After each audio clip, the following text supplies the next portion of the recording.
That hill, I want to say, I was rolling down.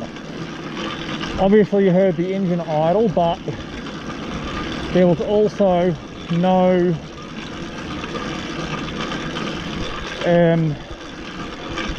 e-bike either.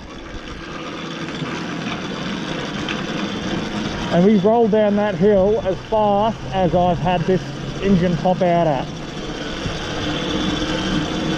So anyone who wants to say motorised bikes are dangerous, they go too fast, you can tell. You can tell anyone. These don't go faster than what you can roll downhill.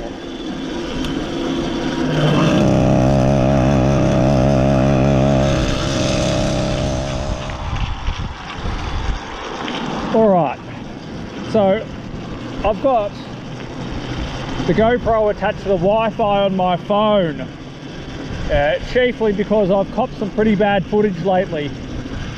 I have to say I was planning on going for a ride earlier in the afternoon, but I seem to have lost all of my usable light, and unfortunately there doesn't seem to be a way for me to affect the exposure settings on the GoPro. I'm going to take you through this roundabout up here, and then I'm going to camera off and be on my merry way. There's no point in me wasting battery when in a matter of minutes I'm going to be filming in the dark anyway. So up ahead we've got a roundabout that's lit up, and that'll be, well, pretty well the last bit of light in the video.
This is my light setup.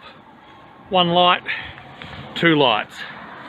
However, they're both rather dim at the moment. So I've bought spare batteries. Alright, so here's hoping that the GoPro has some decent light for now.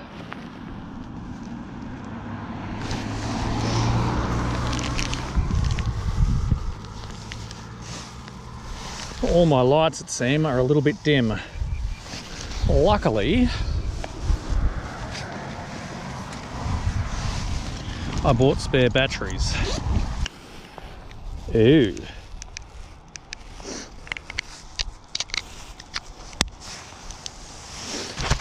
So I just discovered something new. When this little light on the top goes red, it means the battery's flat. Of course, I could have surmised enough. All right. So the first major change I'm doing is putting this light towards the center. That's the way that light should be. I was not getting a beam. Not that the GoPro can show you anyway. Yeah, I wonder if that was a fan. Alrighty. So, I've got a double whammy solution here.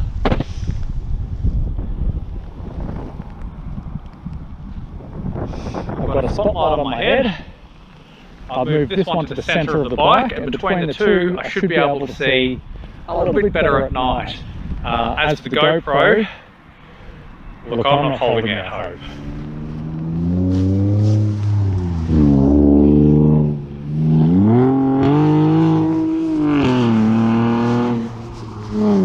Check out my fully sick V8, mate! Alright, I'm not even going to bother to put the gloves on. That's how little faith I have in the GoPro's nighttime ability.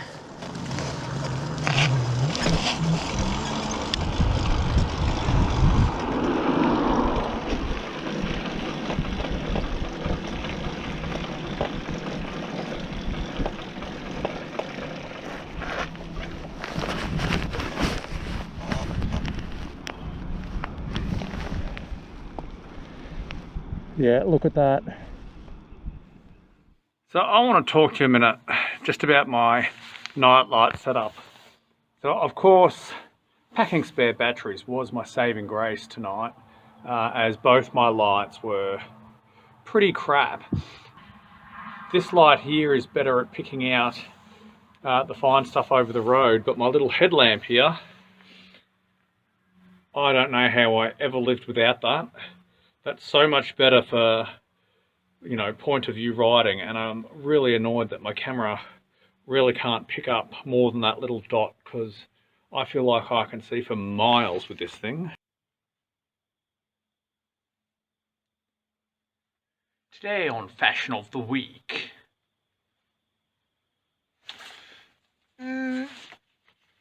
So, we get rid of that, get rid of the mask.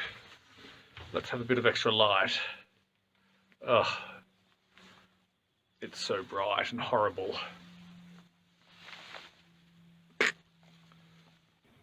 Yeah, even my phone camera, which is normally fairly good, really struggles to pick up the darkness and the low light. And that really annoys me, because my old cheap action camera, $38 it cost me, and even that had better low light than what the GoPro 7 does. And I was really hoping to get some good, you know, nighttime footage, but there's nothing I can do. I've had to play around with all the settings,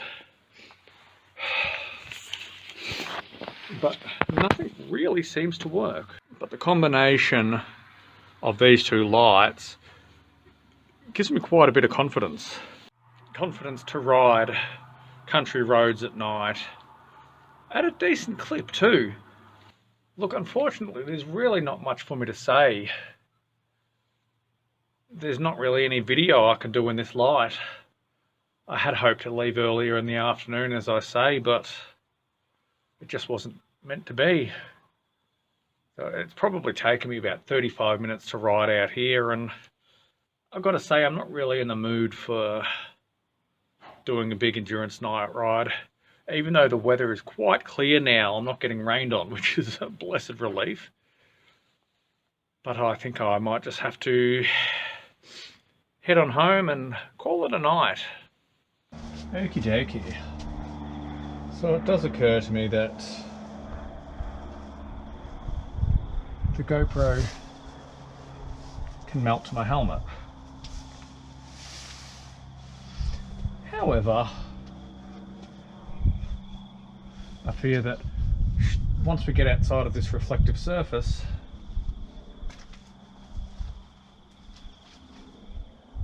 we're just not going to be able to see anything. I mean, how stupid. That's the moon you can see up there. Now,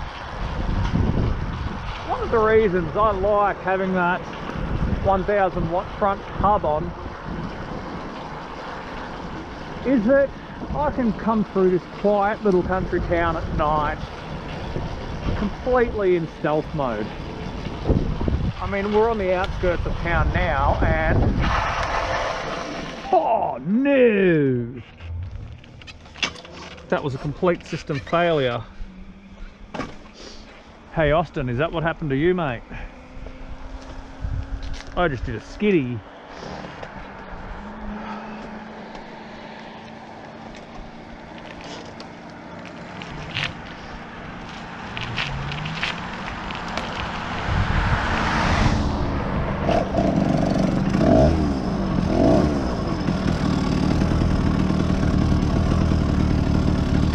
Well, as I was saying,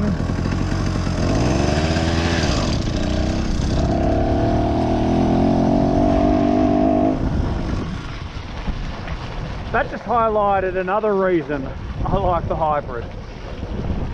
Firstly, I was going to say I don't have to go through a country town making that much noise. I can roll through on the hybrid, and because it's 1000 watt, I can go quite fast too. The other thing is, in case there ever is a catastrophic failure in the engine, I do have the backup. I just ride home on electric power, and that's really good.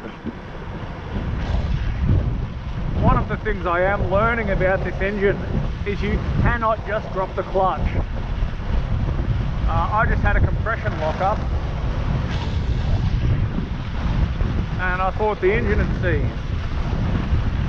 As I demonstrated, it wasn't the case. I was able to get going again, but if the engine did seize, well, I wouldn't be walking home just yet. As right now I'm riding home on electric power.